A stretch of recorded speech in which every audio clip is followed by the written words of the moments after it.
Alright guys, it's time to jump back into pointers, and specifically in this tutorial I'm going to be covering pointers and how we can use math with pointers.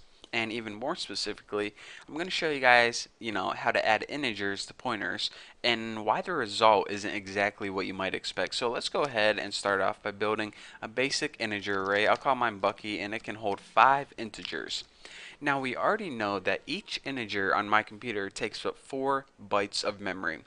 On the older computers, they usually either take up 2 bytes or 4 bytes. On some of the newer computers, they might take up 8 bytes. So, if you're running this tutorial with me and it's not the exact same results, don't freak out. It's just how your computer stores integers.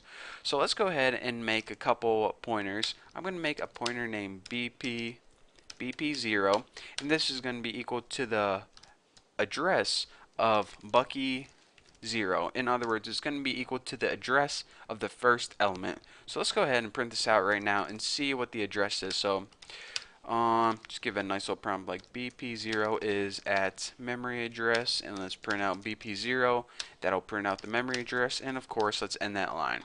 So now let's go ahead and build and run this, and we see that BP0 is at the memory address FF08. Okay, simple enough. So since we built an array, and since we know that each integer takes up 4 bytes, we're expecting the next pointer. Well, let's go ahead and build a couple more pointers first. And we're expecting the next pointer to be at memory address 4 away from that. So if that one was at 8, the next one will be at 12, and the next one will be at 16. So let's go ahead and this will point to the second element, and this will point to the third element. So now let's go ahead and print all these out on the screen, and when I do, we can clearly see what's going on. 1 and 2 and 2. So basically we're printing out the memory address of this, and then the memory address of this, and then the memory address of this. So let's go ahead and print this out and check it out.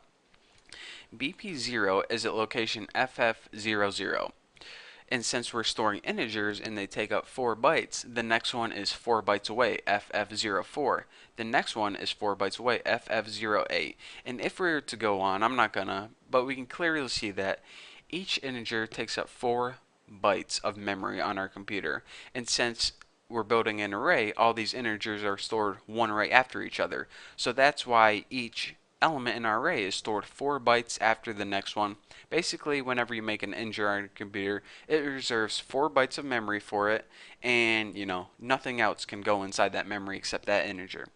So let's go ahead and say we were playing around and we decided to do something stupid like BP0, and we decided to add 2 to this memory address. So let's go ahead and put plus equals 2. Well, now let's go ahead and print out the address of BP0 again and see what happens. Remember, before it was stored at the address FF00. So now when we add a 2 to it, we should probably be expecting this to be at FF02. But let's go ahead and run this to see what happens. Okay. Like before, the first element was stored at FF00, then FF04 for the next one, then FF08 for the next one.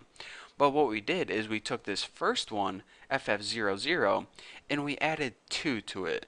So we should be expecting FF02, right? Makes sense. That's how it works in our brain. But our computer said BP0 is now at FF08. Well, that was the address of this one right here. So what is going on? What happens is because pointers don't work like math works in our head.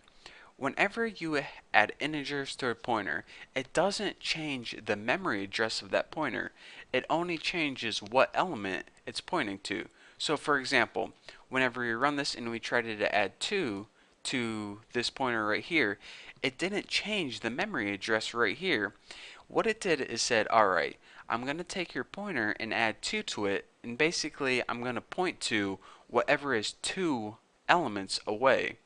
So again, what I want to stress is, whenever you're working with math and pointers, you're not changing the memory address, you're only changing the element that it points to. So again, you're not changing this piece of memory right here, you're changing what element it's pointing to. Simple enough.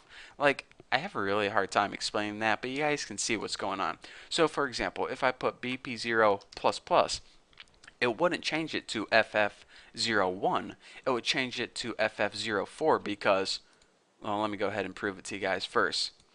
So we added 1 to this. It didn't change the memory to 01. It changed it to 04 because 01, it would overlap this one, which would overlap this one, and cause a whole bunch of problems.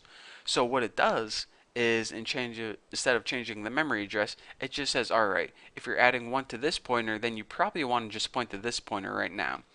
So that is basically how pointer arithmetic works. It basically, instead of changing the memory address, it just changes where it points. Again, you guys can clearly see in this example what's going on. So, just look at it and you guys can probably understand it a whole lot easier than me trying to explain it. So there you have it. That's how pointers work with math and why you might be getting a different result than you might expect.